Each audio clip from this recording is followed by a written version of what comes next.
We're stealing our jobs, go back to your country. No.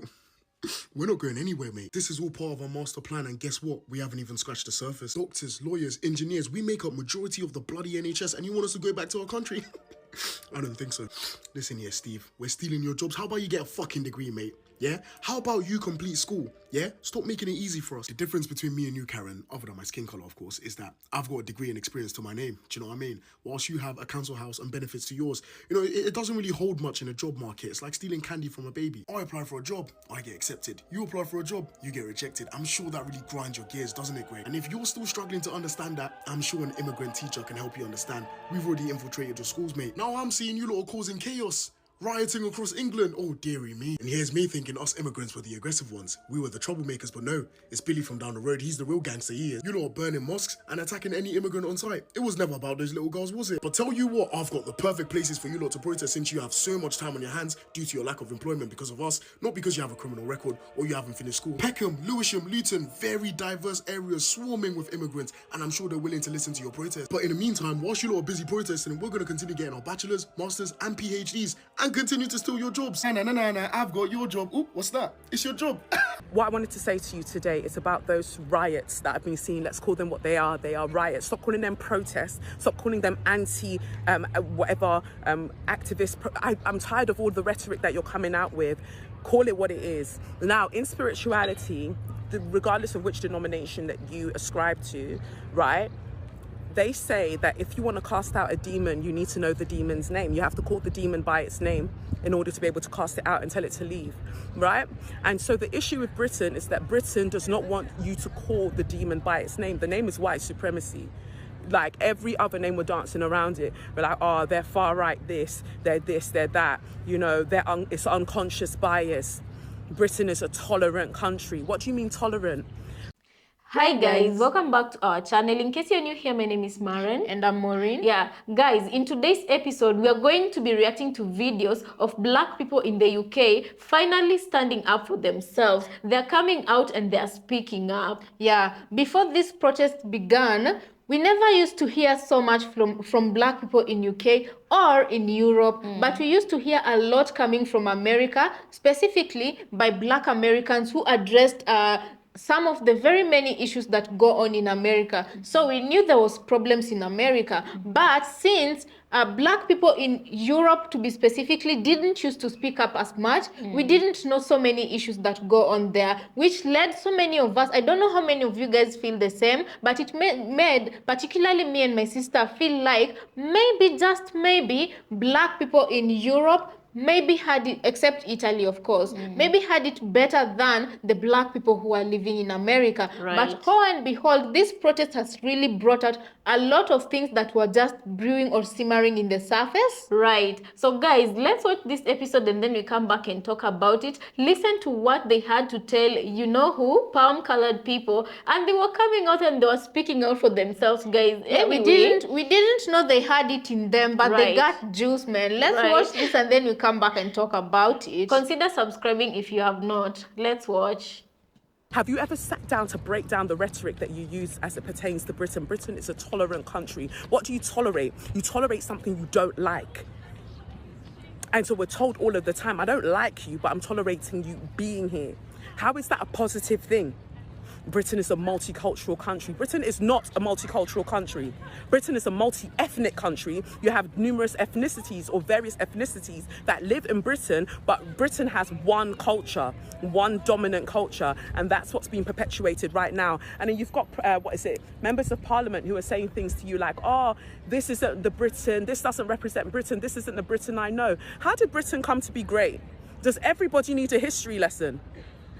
The same violence that you're seeing playing out now is the whole reason that Britain was able to dominate most of the world from that very same depravity.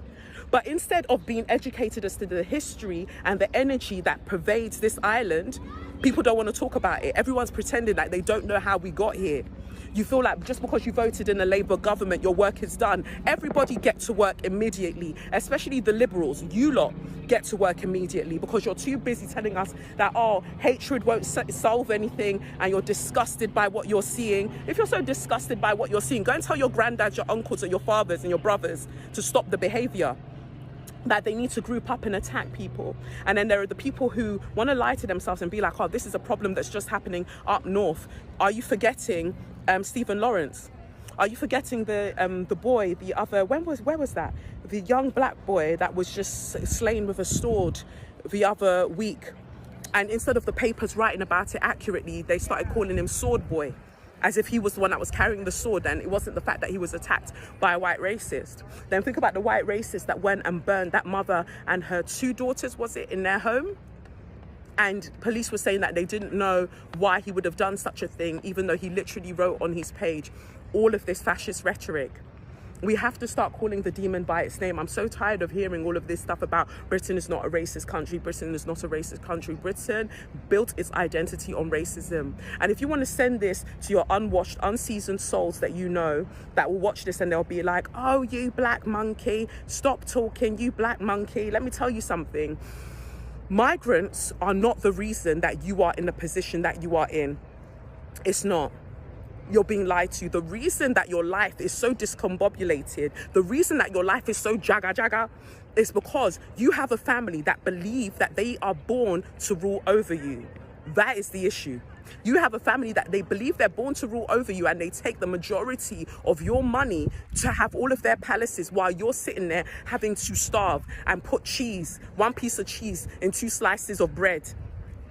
They are telling you to be comfortable with where you are. You've got one leg that's turning purple with varicose veins, and you can't see to it because the NHS is underfunded because they're funding this family. That's just one of the reasons. Another reason might be because your country keeps going to invest in wars. Your government keeps going to invest in wars. Instead of feeding you and your children, they're going to invest in wars. That's the problem that you should be facing. That's what you should be worrying about. And because of your dirty, nasty energy, it's why it's never coming home. I told you lot before. The same black men that you want to attack now are the ones that should have scored goals for you so you could carry you, so you can win the Euros. God forbid. You will never win a single thing until this behavior is addressed. And so when we're talking about practical things that need to be done, until these riots, these thugs are dealt with, I implore every black player, every black professional, semi-professional player to refuse to play football going forward until something is done about this, because your lives are in danger directly and indirectly, right? And I heard that Keir Starmer is now saying that we're going to have 24-hour courts to deal with the rioters, and good, because you knew how to bring them out for the Tottenham uprising, so you can bring them out for this as well, rightly so. And then going forward, we have to start thinking about community-based initiatives, and any that you know that are already set up. I know that there is like Tottenham Cop Watch or something. Various organisations that you know that are set up that are more like community initiatives, so we can watch out for each other. Let's do that, because I need everybody to be safe. I need everybody to look after each other, because they seem to like target people as individuals, especially if you're like visibly Muslim, black, whatever the case may be. And this is why that comment by Liam Neeson a few years back, where he heard that his friend, a female friend, was sexually assaulted, and he'd asked her for some reason what the race of the man was, and she said black, and he said that he walked through the streets, one kind of street in Ireland, and he was looking for any black man to beat up.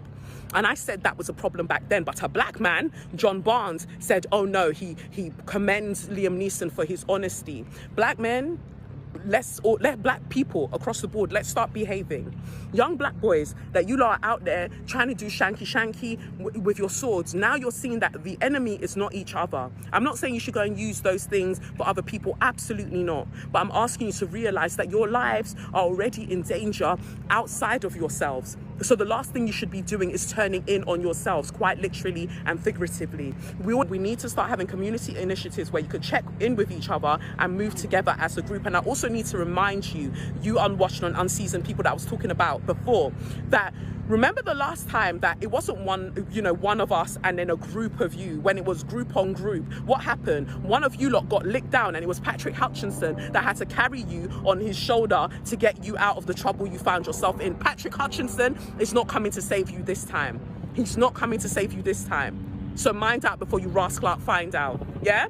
And I just feel like this needs to be said on a London level, because people are pretending like it's not a problem across England as a whole. You want to believe that London is a melting pot and nothing's going to happen here. Like, let's be serious. The new crossfires, or the new Crossfire. Like, let's be serious. There are so many ways that you can see that London is not immune from the nastiness that we're seeing playing out across England right now. This video is getting long, but the other main thing I wanted to point out, because I've given you quite a few actionable points, is that See these UK riots, yeah? If anything, it needs to be an eye-opener to our community. Africans versus Caribbeans is dumb. Nigerians versus Ghanaians. West Africans versus South Africans. West Africans versus East Africans. Afrobeats versus Amapiano. Amapiano and Afrobeats versus reggae versus bashment. It doesn't matter. And not even just the black community. Black versus brown. It doesn't matter. All of it is dumb. To these people, we are all the same. We need to start moving in solidarity, because in this country, in this UK, they don't consider us as the same as them. And I'm not talking all white people. I'm talking about the racists. And there's a lot more racists out there than you think. There is a reason why we often feel like we can't bring our true selves to work.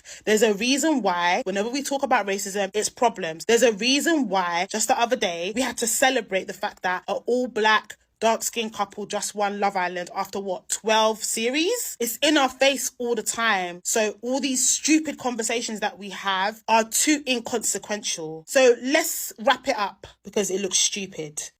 So guys, welcome back. Let us know what you think about this episode in the comment section. One thing I have to say, guys, is that why is it that this was misconception that a lot of Africans have? Why is it that, or why was it that it was being said that there's no racism in UK? Why is that so? By your own judgment after watching this, and also after observing not only on TikTok but various platforms, what's been going on there? Do you, as black people, either in Africa or America or wherever it is you're watching us from, do you finally believe that there's some type of racism in the UK? Yeah, in the UK, I believe it was subtle. You know, it was subtle and silent. One thing I do believe for sure is that a palm-colored person, it doesn't matter where they're coming from, a palm-colored person anywhere, they're all the same. They bear the same characteristics. Not all of them, the racist ones, they all bear the same characteristics. Mark our words right, guys. Not every white person,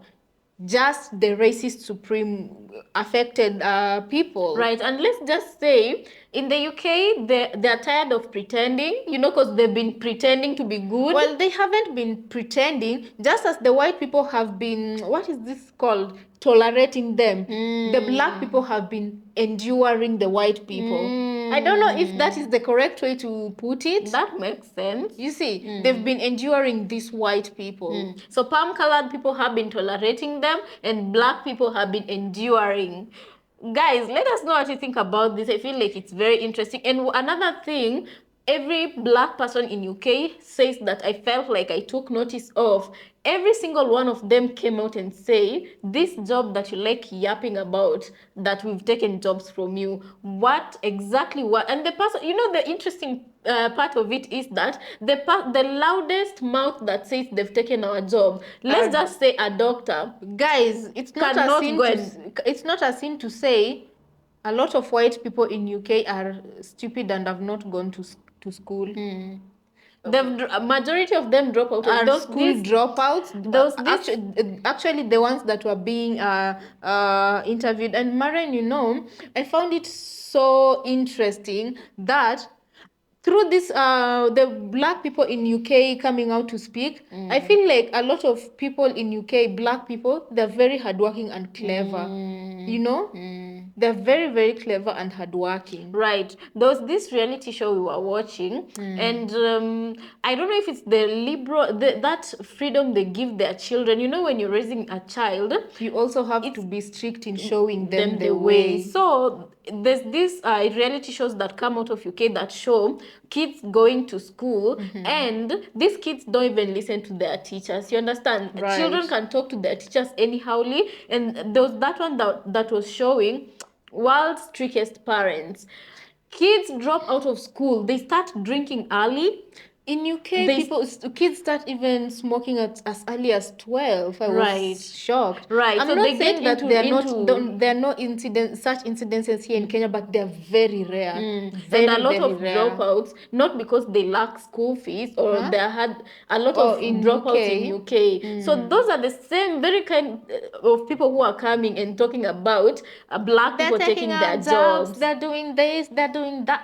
And apparently for these black people to come out and mock them, someone was wearing, their doctor's coat and all that, and they're saying, we took your jobs, come and take it. Another them. black person came out with an advocate's attire, in UK they call them these fancy words. I don't know. Let me just say advocate so that you can get the picture. A lawyer.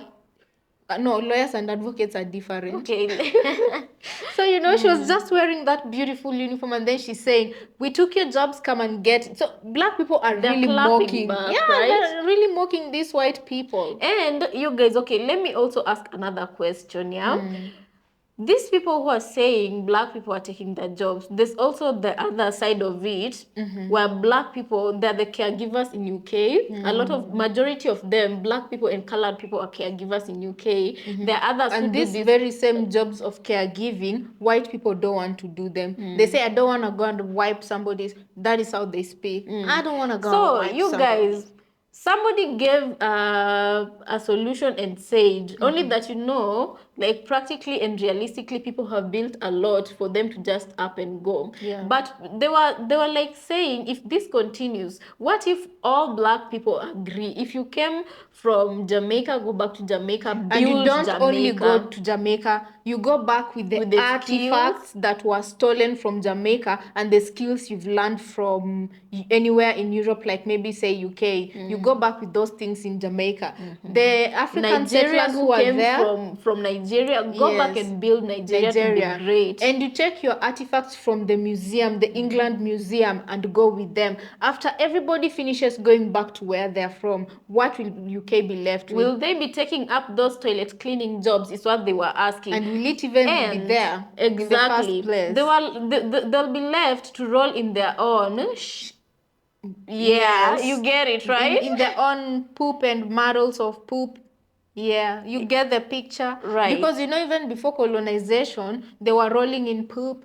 It was their daily scent. They were dirty people. Anyway, Very guys, dirty. let us know what you think about this episode. But personally, I feel like I'm very proud of the black people in the UK. And the moment you refuse to be intimidated, and the moment you stand up and fight for your rights, that is the moment they lose their power. Exactly. When you lose your fear, they lose their power. Because there was this situation when the riot was still at the early days, when they were burning things, brewing up. Exactly. They were planning to march to, I don't know where it was. An Islamic region in UK.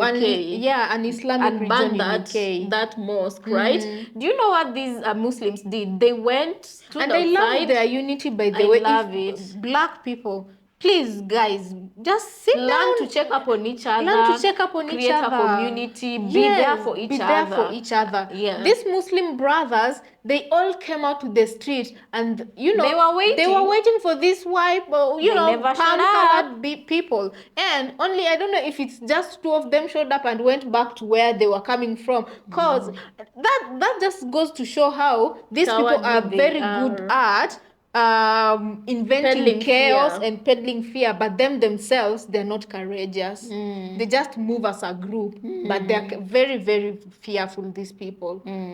So guys, I don't know what you think about this episode. Please let us know your opinions down on the comment section. Also consider subscribing if you're new to this channel, and then we'll see you on our next episode.